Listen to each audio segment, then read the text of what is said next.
Banco do Brasil é rebaixado por corretora. Vamos ver se realmente faz sentido. Vamos ver como é que ficariam os dividendos para 2024 e 2025 nesse cenário. E vamos ver também a carteira temática Lula está se mostrando um grande de um fracasso, bem como uma carteira também anti-Lula se mostrou também até o momento um grande fracasso. Isso se deve por uma questão de você estar montando uma posição baseado em especulação política e pensando no curto prazo. Então, eu não acho que devemos ignorar a política, mas você pensar em montar uma posição por conta de um cenário de curto prazo político, aí é maluquice, até porque a política é imprevisível, ainda mais no Brasil. E vamos começar então com a carteira Lula, que ela desabou 11%, perdendo feio para o Ibovespa. E para ser sincero, se nós tivéssemos aqui na época uma carteira montada por esses especialistas anti-Lula carteira, para operar vendida, ela também teria performance muito ruim, porque as ações anti-Lula, vamos dizer assim, acabaram na maioria performando bem também, porque a política é imprevisível. Você tem que ter na cabeça o seguinte: político não faz ação subir, político faz ação cair. Quando eles não fazem nada, as ações vão bem, porque político só serve para atrapalhar, isso de modo geral. E aí nós tínhamos ameaças na Petrobras e no Banco do Brasil. E da outra ponta nós temos as Casas Bahia e a Magazine Luiza com performance muito fraca e era esperado performances altas, né? E a carteira, então, ela tinha aqui ações como PetroRio, que aliás é uma ótima empresa. Eu particularmente hoje prefiro a PetroRio do que a Petrobras. Comprei ela ali, no fundo, tá maravilhosa para mim. Bradesco, que é um case, vocês sabem, né? Na adimplência, tá pegando, então é um case também de longo prazo. Você analisar o Bradesco aqui nessa performance de um ano é um pouco injusto, enfim.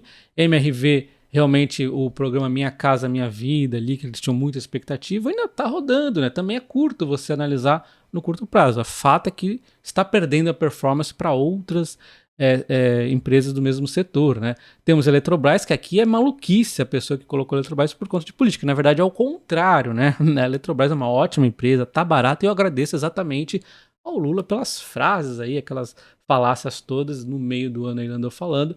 E aí eu pude comprar a Eletrobras novamente barata. Então aqui na verdade é ao contrário, né? O governo não gosta de dar paz para empresas que foram privatizadas, porque eles gostam ali de meter a mãozona no Estado nas empresas, né? E temos aí o Dux, que é aqui a empresa do setor educacional, por conta dos programas do governo. Enfim, também tem a questão do home office aí saindo, né, entrando aí mais o presencial, mas é também um case de longo prazo, é um setor que eu não gosto. O grande problema é o seguinte: você montar uma carteira dessa, ainda por cima tem setores que você não gosta, como a própria Casa Bahia Magazine Luiza, setores que eu detesto, educacional também não gosto muito, e assim, até poderia em algum momento investir em incorporadoras, mas também não é o meu case. Então só aqui a gente já elimina metade da carteira, né? Então olha só como não tem muito sentido. Mas vamos dar uma olhada no que aconteceu nessas empresas. Então o governo ele estava querendo mexer no FGTS e a mudança que eles estão fazendo acabou sendo menos prejudicial do que o pensado inicialmente, e isso pode ser positivo para as construtoras de baixa renda. O que está acontecendo? Você mexer aqui na rentabilidade, na remuneração do FGTS,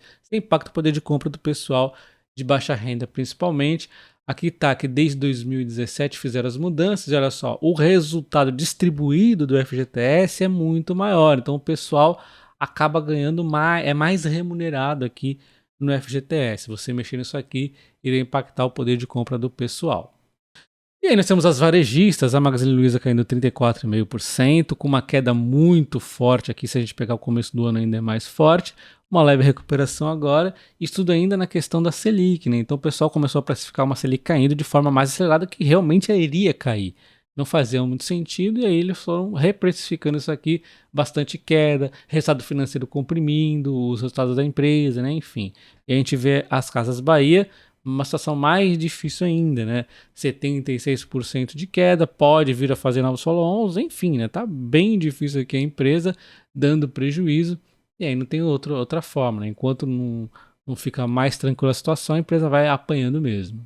Tudo isso pelo bem do país? Não, tudo isso para inflar a Eletrobras, né? Cheio de camaradas aí, né, ganhando salários gordíssimos. A Eletrobras ela vem reduzindo aqui o pessoal e contratando novos funcionários aqui com salários menores, inclusive, porque essa é a lei do mercado, né? Você tem que ter funcionários que tenham salários condizentes com o mercado.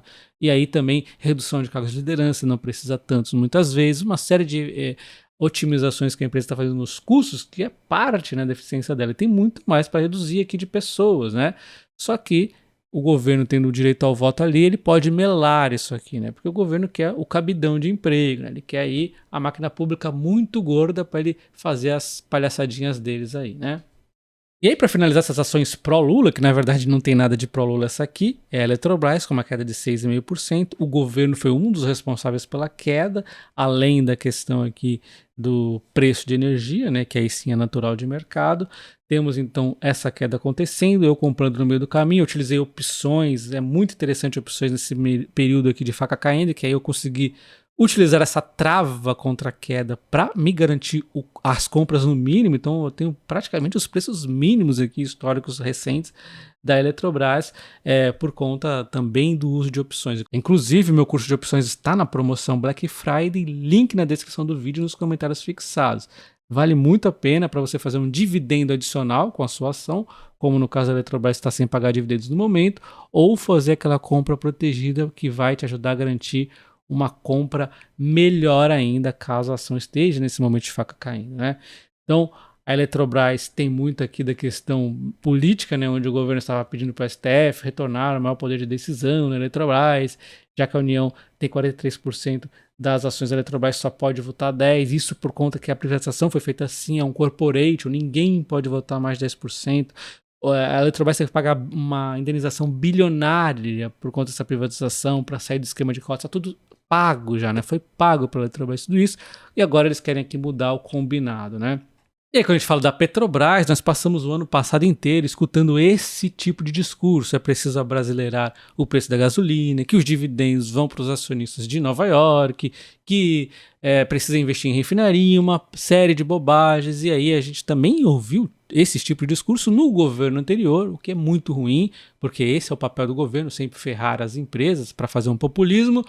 Mas acontece que este governo aqui já tem um histórico de controle de preço, que é a pior coisa possível que se pode fazer para uma empresa. Aliás, para o país, é horrível isso. Petrobras quase faliu com isso. Então é um histórico muito ruim para a gente simplesmente, qualquer investidor que tenha mais de 15 anos de bolsa como eu, ou escuta isso aqui, tem arrepios, né? Então é normal, porque caso você não tenha reconhecido, esse aqui na foto não sou eu falando, tá? Então, governo que fez as ameaças. E aí eu já trouxe um vídeo detalhado da Petrobras, algumas coisas incorretas estão acontecendo sim, por longo prazo, que não vão impactar tanto assim os lucros da empresa, mas é algo que eu não gosto. E tem a questão da política de preços, que está tranquilo, né? Nós vemos ali palavras do pessoal dentro da Petrobras, dando uma tranquilidade em relação a isso. Inclusive, o governo se contradiz, né? Aqui, Lula jamais prometeu que preço da gasolina não sei o quê. Então, esse aqui é outro político nato, né, também, e aí eles ficam se contradizendo. Então, na verdade, a Petrobras está performando bem porque o governo não está metendo a mão.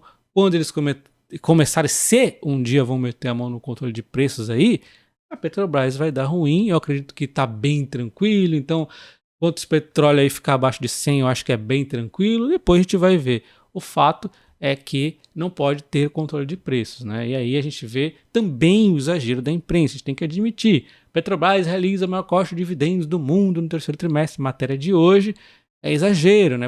Porque nós passamos por um momento um pouco atípico da Petrobras. É um pouco incoerente você ficar comparando dessa forma. Enfim, a Petrobras, em termos de política de dividendos, na minha opinião, está bastante clara, né? E aí a gente tem que ir acompanhando os resultados da empresa. Então, em relação a dividendos, eu não tenho preocupação. O que vai nos preocupar é se a empresa se perder em relação aos seus investimentos. Isso é muito importante.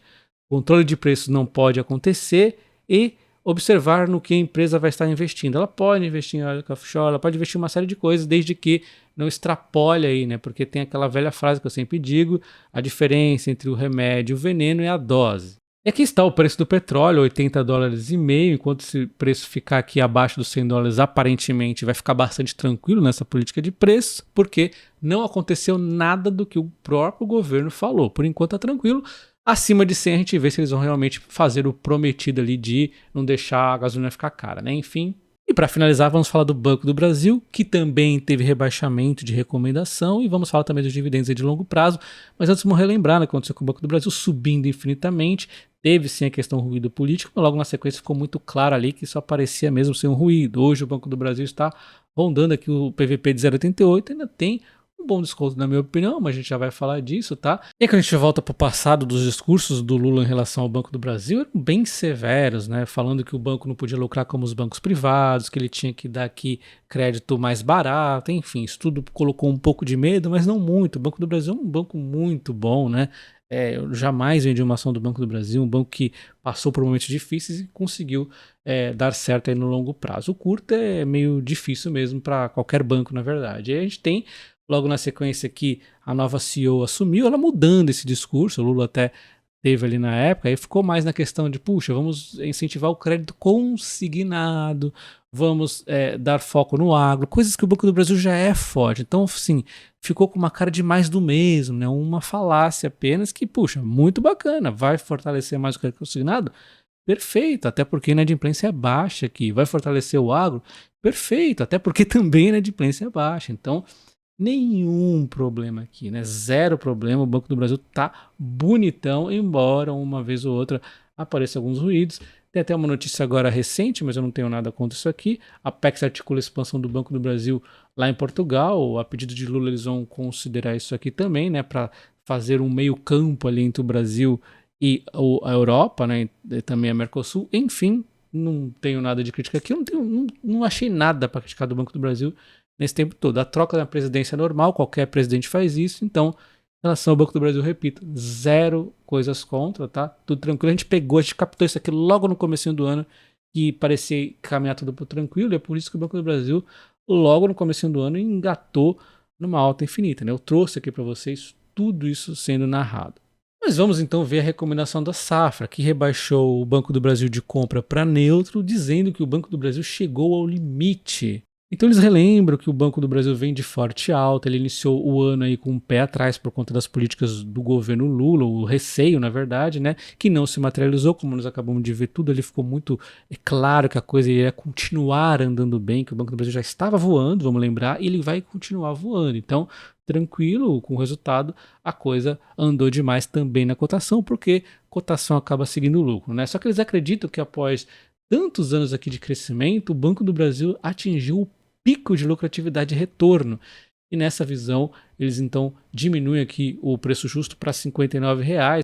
Então eles acreditam que o banco vai ter um crescimento limitado dos lucros em comparação aos anos anteriores. Óbvio que também acredito que vai crescer menos, mas será que é tão limitado assim? Um ponto interessante que eles destacam é que o principal risco ascendente dos grandes bancos abrangidos pela cobertura do Safra reside na redução do custo do risco à medida que os empréstimos inadimplentes são anulados, o que pode ser seguido por um aumento na originação de crédito não garantido. Ou seja, os bancos estão numa pegada aqui de reduzir o crédito com foco no risco menor. E a tendência é daqui a pouco reverter isso e voltar a tomar risco. Então vai ser uma nova correria atrás de crédito que pode ter um risco maior. Será que o Banco do Brasil vai fazer um bom trabalho de novo? Zera o game, né? O game zera de novo. Mas, puxa, o Banco do Brasil tem um histórico recente, inclusive, muito bem feito. Então, não sei se deve dar ruim aqui.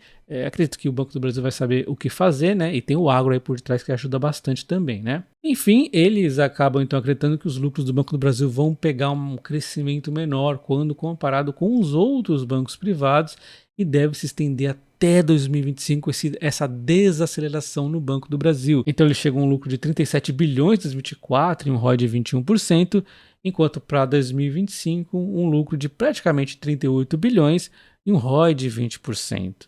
Então eles destacam que o Banco do Brasil ainda tem múltiplo interessante, tem um potencial de dividendo interessante, também uma alta ainda de 18%, mas eles preferem aqui os bancos privados, porque não tem os riscos adicionais na questão política, segundo o Safra. Falando em dividendos do Banco do Brasil, então nós podemos esperar um dividendo de 9,6% neste ano exercício 2023, pela média ali do Guides, mas para 2024, segundo a Safra, nós teríamos então um lucro de 37 bilhões, que nos daria um dividendo de 10,2%, né? Enquanto 2025, arredondei aqui para 38 bilhões, daria 10,5% de yield. E aí, realmente não tem um crescimento, mas ainda assim é um yield muito bacana, né? Precisa ver se vai acompanhando a inflação, já está maravilhoso esses dividendos aqui. Enquanto a Safra põe um preço justo de R$ 59,00, daria uma valorização de 16,3%, o consenso fala em 65,5%, o que daria 29,1%. Então o consenso está mais otimista em relação ao Banco do Brasil do que o Safra. E diz aí vocês acham que o Banco do Brasil ainda está interessante nesse momento? Vale a pena vender, manter ali? Ou de repente ainda comprar de vez em quando uma beliscadinha no Banco do Brasil?